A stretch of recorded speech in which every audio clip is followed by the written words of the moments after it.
previously identified this as being ash, and I still think it might be, but I'm also thinking it might be pine again. I just don't know. But I've picked out some other things to tap on, some other pieces of wood, and also some of the tools that I use. I mean, I'm making myself sound like I'm a master woodworker, although I do this like all the time. I've done it like a few times, and I still have all this stuff, and it's more just that like I wanted something, I wanted picture frames, and I was too cheap to buy picture frames, so I thought I'd make picture frames, and in the process of making them I ended up getting loads of wood. And I mean, I'd done stuff in school as well, like I'm thinking I might try and make a video about like wood joints, because that's one thing that I do remember, and I've been thinking it'd be quite fun to try and go back and make all the different joints that I can remember, and then present them and talk about them and make a good old rambling video like that. But I've tapped on this thing before, so I'll get out a new piece.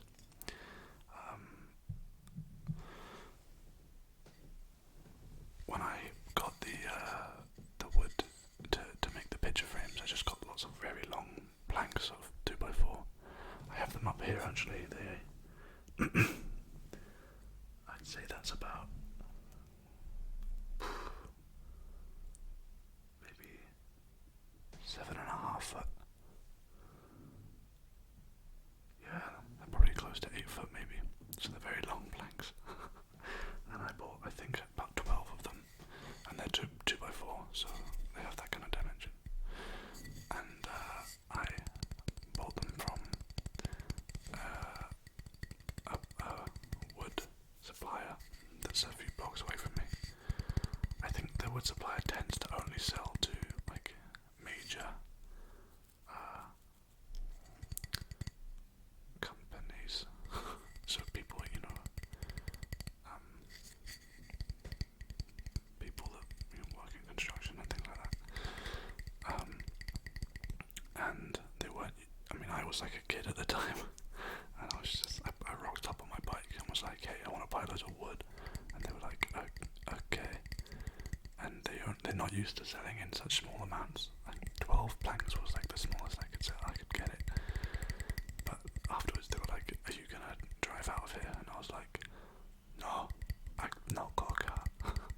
So I ended up walking out there with these 12 planks. I left my bike there because I was tempted to try and cycle with the planks, but I didn't think it was going to be a good idea. So I put them over my shoulder and ended up walking down the street with them.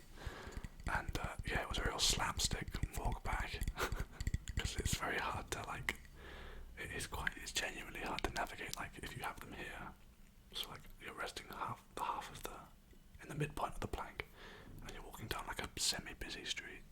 If there are people in front of you, you want to like swerve left and swerve right to avoid them. But if you swerve out to the right, the back swings back, and it's quite hard to not hit people. So yeah, it was a funny walk back. But when I went to start staining them, the wood with the picture frames, I wanted to make sure that I sort of knew what I was doing. So I cut out this little piece as a test piece to stain, and I stained it one side, so you can see that this is the plain old pine side, and then this is supposedly walnut looking. It took me a while to figure out how to stain. Like you're just not supposed to like stain it and then just leave it. You're supposed to like put a layer on and then rub that off, and it like seeps into the top layer. Maybe I'm wrong about that. I'm also very nervous that like a very good woodworker is going to watch my video and be like, "What is this boy on about? He's chatting utter rubbish." But yeah, I mean, hopefully anyone will agree that having a test piece was probably a good idea. Also, this is a very good example of a knot, which is what I was talking about in my last video. If you've not watched my last video, I recommend you do that, because I'll probably be referencing it quite a lot, or just repeating myself, so sorry about that. I was talking about yesterday about knots. Now, when you hit a knot, they're really annoying because they are really hard to work around. A knot is what occurs when there was a branch in the tree. So back when this was a tree, a branch came off here, and the knot is the point when the tree trunk had a branch coming off. And you can see that's a more typical looking knot there, and they're very annoying. They're very hard to work in because they're so dense. But yeah, I quite like the fact that this one's so light. It feels very sort of soft because it is a soft wood.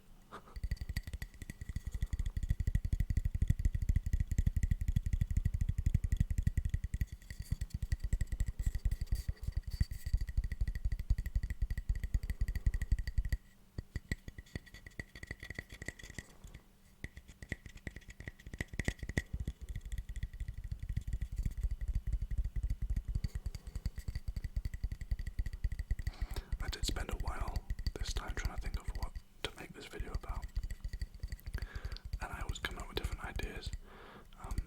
I was going to do some like softly spoken stuff.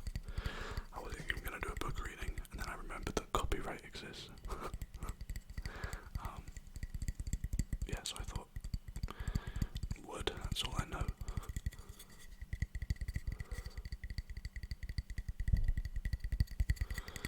I thought the next piece of wood I'm going to show you is quite a classic piece of wood in the sense that it's a classic piece of wood that you would expect me to own, because I have a very bad habit of just sort of picking up random stuff that I find out and about. If it's been like left abandoned, like in a skip, you can often find wood abandoned like that because we live in this throwaway culture, and this is someone's the trimmings, I assume, of a garden fence post. So this is a piece of what I assume was someone's fence post. It's got that bit there. It could be a stake of some kind, although it's blunted. So it leads me to think that it wasn't for hunting vampires. But it could have been, I don't know. Although, yeah, as I say, it's been blunted, so maybe its vampire days are behind it. But, yeah. Fence posts are typically made out of pine, I believe. Sometimes they're made of cedar, which is another softwood. So this is probably pine or cedar. I don't know.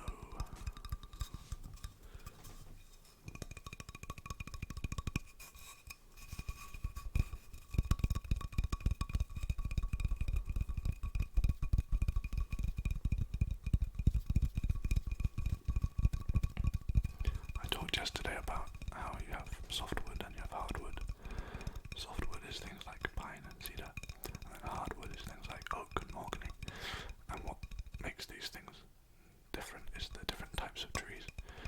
So softwood comes from coniferous trees, and hardwood comes from deciduous trees. There are some things, I think, generally you could speak about these trees. Like, I'm trying to remember, like, if I pictured a hardwood tree, so a deciduous tree, like an oak tree, what's that look like? I think it's something about how its leaves fall every year. But then I think deciduous trees, or coniferous trees, also do that. I'm afraid I'm not being that good here.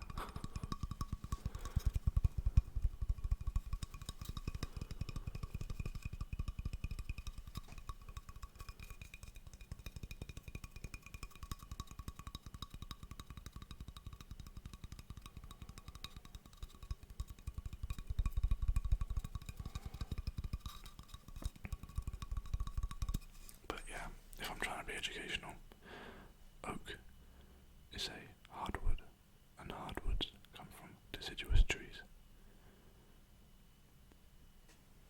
Fun fact. There you go.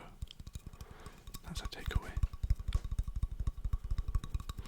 This wood is extremely, I'm sure there's a word for it, other than splintery, but it's not the smoothest. But I don't think that's a reflection of the wood. I think that if they just gave that a planing, or just gave it a good sanding, to be honest, you could get that right down. But you don't need to have garden posts being ultra smooth sandy. Sandy smooth. Smooth. So I should lean on the table, it shakes the camera. Whoops. But yeah, I can't stroke this one because of the splintery thing. I'm sure that's not a very relaxing, calming image, so sorry about that.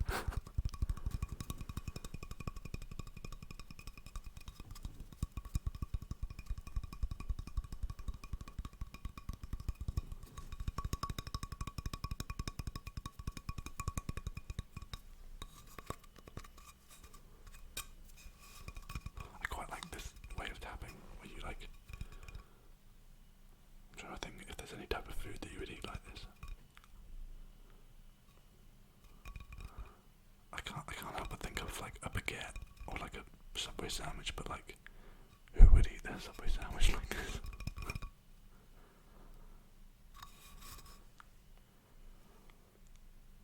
I can't think of anything. I mean, a harmonica. It's a bit like a harmonica.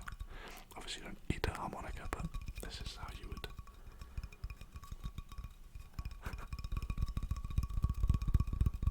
Yeah, I'm tapping the wood like a harmonica.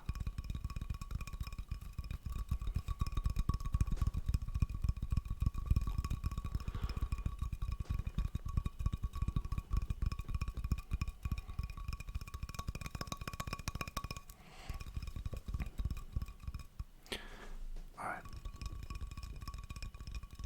I'm going to move on to the next piece of wood. It's very hard to try and do everything really smooth and gentle because you don't want to... I don't want to leave anything on the table. I mean, not that big piece of wood, because that would be not relaxing. The next piece of wood is my first and one of my only attempts at wood carving. It's made from the same 2x4 that I made the picture frames of, so it's the same type of wood as this. It's just, it's for some reason, like whenever people do wood carving, one of the first things they carve is a troll. I don't know why everyone seems to do this, but if you Google like easy wood carving, it's all just trolls. That's what everyone seems to want to wood carve. So yeah, I carved a troll. Ta-da! Yeah. I've not named him, nor have I given him a... Well, yeah, no, I've not named him, but he sits on my bookshelf as a bookend, and he's a very good bookend. He's got a good beard, but that's thanks to me. Yeah, I don't really know what to say about him, because, I mean, it's hard to talk about something that you've made. I suppose I could say about how I did it, but it's just your basic, like, I drew on a design, and then I just got carving away. I used an open-nail knife, which is a French knife, quite good for whittling, more for whittling than carving. But my grandfather used to do wood carving, so I remember going around to his house, and he'd have all these like different animals that he'd make. He never did a troll, I don't think, so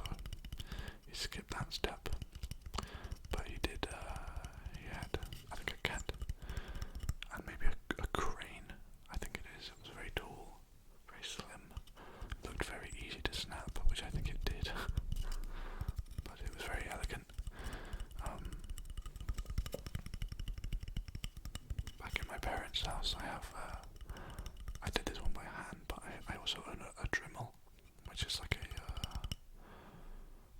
it's a tool that you see people use. It's for things like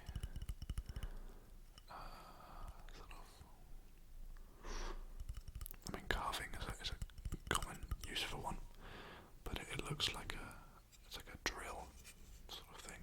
So it's like a rotating bit, but instead of drilling holes, you'd put like a sanding bit on it. So it's just like a tiny little cylinder that has a sanding bit of sandpaper all around it, so you can like sand into something, and it would sand away a little wedge. And you get different size bits and different, grits on the sandpaper.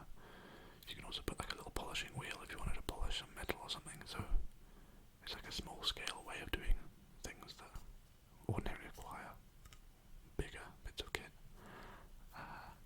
And you can put like different, you can get quite detailed with it. Again, not very well explained, but I made a little mini Easter Island head using it. If you recall, the Easter Island heads are those big old stone heads on Easter Island that were made out of stone, I believe. Yeah, stone, rock. I remember hearing about how I think the Easter Island heads, that island, Easter Island, used to be full of trees.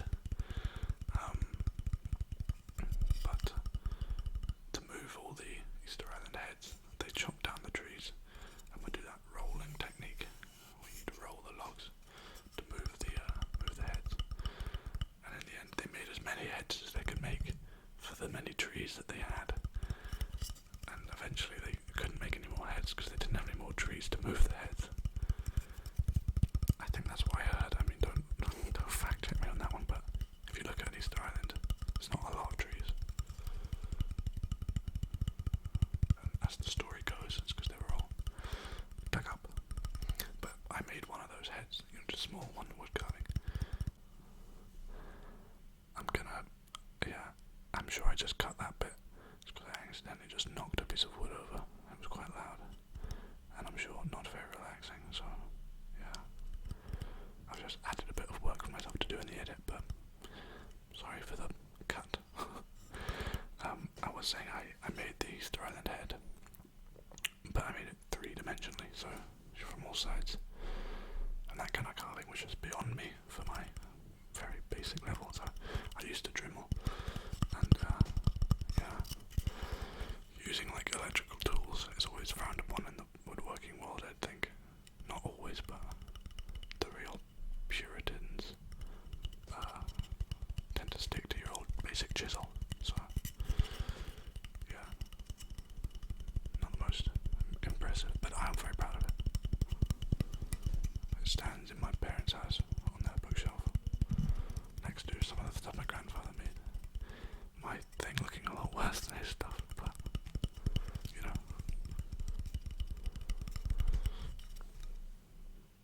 I'll show you the knife that I used. I'm not gonna get the blade out because I think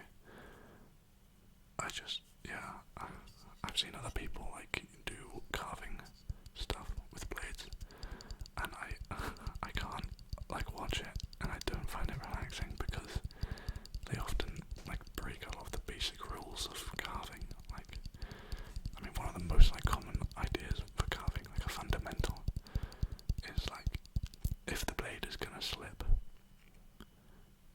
don't put anything in way of it that you would want to not be harmed. That was so poorly worded. I called it a fundamental rule, and I can't even articulate the rule. Essentially, just if the blade's gonna slip, don't put your hand in the way of it. So if you're gonna hold the work, try and hold it back here and do your work over here. So if you have your hand here and you did the work and then you slipped, you'd cut your hand, and you don't want to do that. And I saw these ASMR videos of people like carving soap and things like that, which is very nice because soap carves very easily because it's not at all dense. And they'd have their like hand over here, and then they'd be carving like this, and sometimes they would slip a bit, and they wouldn't cut themselves, but they'd get quite close to it, and I'd be watching it like, which is not really what you want for ASMR content, is it? It raised my stress levels. So, yeah, just because I don't want to give anyone anything close to that, I'm not even going to get the blade out, because I'm a very sensible boy.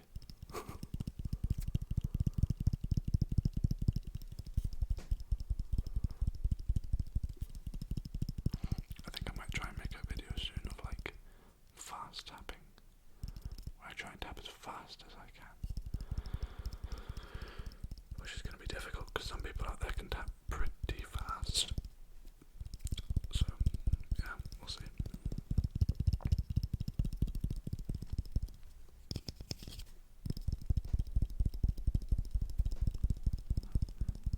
I feel like that's something I should try and not do though, if I do fast tapping, but you're looking really strained, like having to really work for it. It's not going to be very relaxing, so just very gentle, effortless fast tapping. I'm going to show you another tool that I've used. I use it. I don't even know when I use it, to be honest. But I'll show you.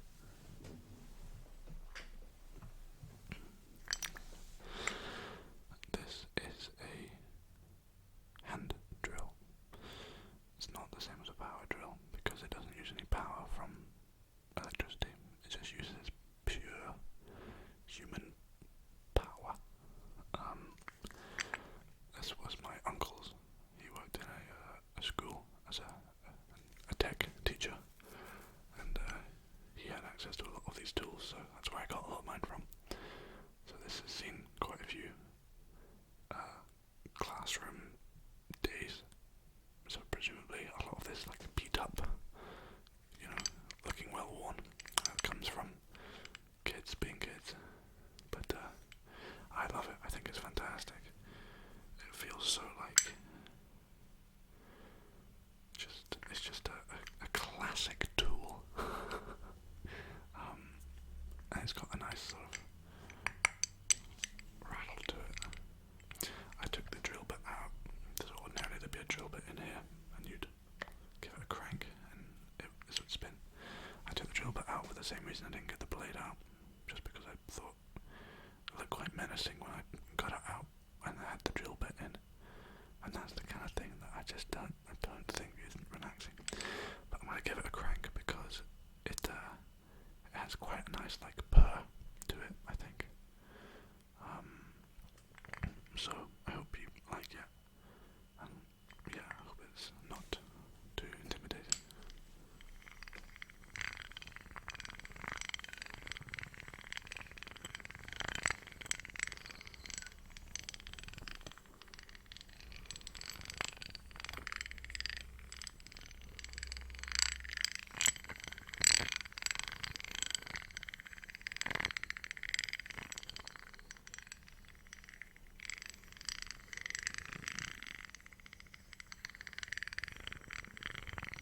Do you see what I mean about the blur?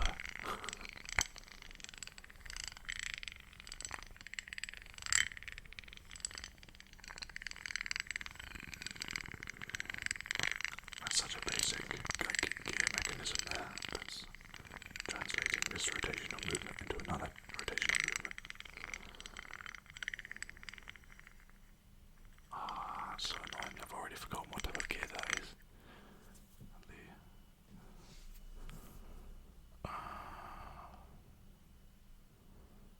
My gear knowledge is not great. It's not you've got like spur gears and helical gears and worm gears and bevel gears. But I couldn't tell you which one. I've forgotten. I should have checked that one beforehand. Oh, I'm so lazy. I'm so sorry. Well, you can see. I'm trying. Yeah.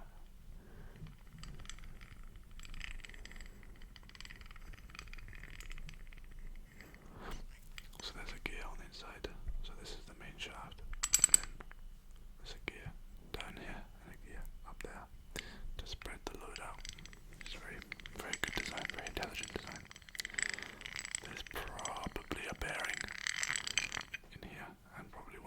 as well, so that this shaft can spin with as little friction as possible. In fact, can I get that to... Yeah, it does it by itself, just from the weight of the handle. Oh, amazing. Very well designed. Good bit of kit. Probably is quite old as well.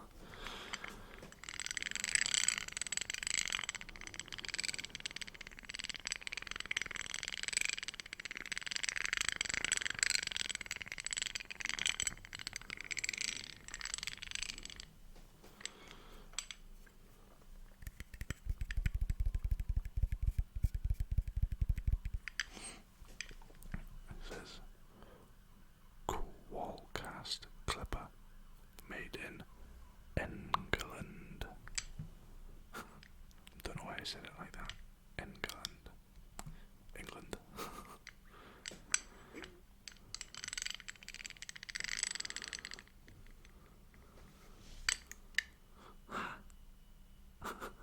This is the kind of thing that happens when you do an ASMR videos. You end up looking at an object so much that you notice things that you never noticed before. I have just spotted. That's so fun. On the back of this, there's a little hole there, a very tiny wee hole. Oh, I forgot where the camera was. You see that there? I don't know if you can read the word in front. Am I trying to get it to focus? Go on, focus.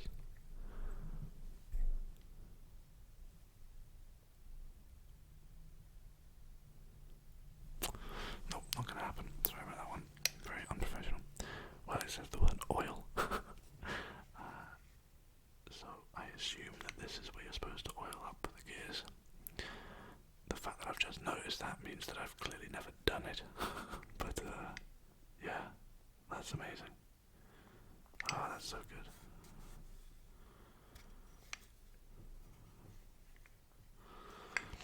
You know, I love those videos of like restoring things like this, like old mechanical bits.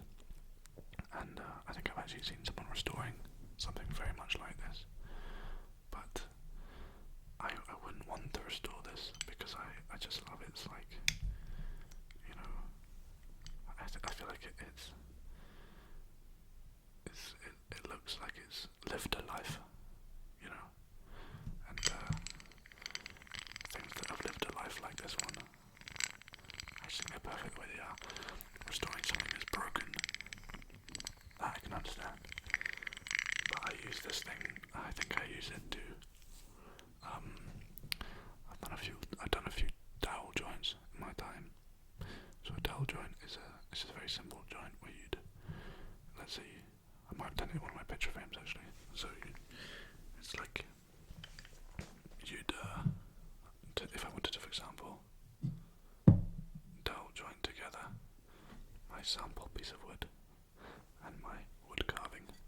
I don't know why anyone would want to do this, but let's say I wanted to stick a joint so that they were attached like that.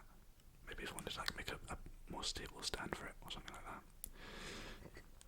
You could glue them together and then clamp it down and then drill a hole, maybe one or two, down through here and then into this piece of wood. And then you would hammer through a small cylindrical piece of wood known as a dowel. And that gives it more strength because you're securing that joint. If you just glued it straight with just regular wood glue, which I'll get onto, that would just be a butt joint. So immature. But yeah.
those like it was that lower one and the higher one, and then the two like screw holes.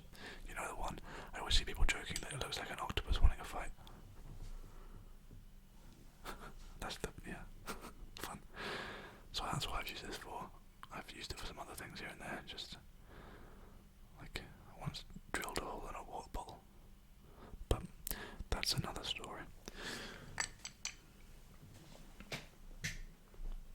Well, it wouldn't be a video on wood and woodworking without a couple of classics.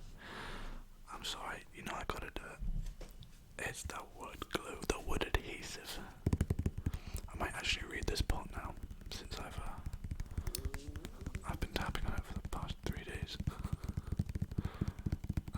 Let's see what it actually says. Evo Stick Performance Technology. Wood adhesive interior. Stronger than wood itself, I remember that one. Extra fast for all wood. Wow, it works on all wood. Promises. Dries clear. That's a good one. I remember when I was in school, whenever we do a wood joint, if you completely messed it up and you had a big old gap and you need to do fill that gap, you'd get some sawdust and you just fill that gap, and I remember one time I accidentally spilled wood glue outside of the joint, and then I didn't realise I had, and then I put loads of sawdust into the joint, like I always did, because I always messed them up, and it ended up getting wood, like sawdust, all over the work, and it just ended up looking like hideous. And my teacher thought I'd done it by accident, because why would anyone on purpose make a monstrosity? And it's quite embarrassing. But I just sanded it all away, and in the end, it looked great. So, who's laughing now? Okay. Evo Stick Wood Adhesive Interior is an extra strong, no mess, all-purpose interior adhesive that dries to form a bond stronger than wood itself. It dries clear that can be sanded, painted, or stained, making it ideal for general joinery and woodworking use, and a fast-setting formulation, making it ideal for general joinery. I just read that. I can't read. Whoops. A fast-setting formulation ensures a good bond within 5 to 10 minutes. Full bond strength will be achieved within 24 hours. Suitable for all types of wood, including softwood. So that's things like pine and cedar. Hardwood. Like oak and mahogany. Chipboard. I spoke about chipboard in another video, so plywood and blockwood. I haven't spoken about blockwood, and that's because I don't know what blockwood is. I think I do know blockwood. I think it might just be another word for MDF. It doesn't sound like a non-manufactured wood, as in it sounds like a manufactured wood. I've never heard of a tree having blockwood. That would be such a boring tree. I also spoke about plywood being the very practical and useful manufactured board because it is strong in all directions. For outdoors, use Evo Stick Wood Adhesive Weatherproof. So I assume this is not weatherproof. And then it has a bunch of stuff about how to apply it. Yeah.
I'll just say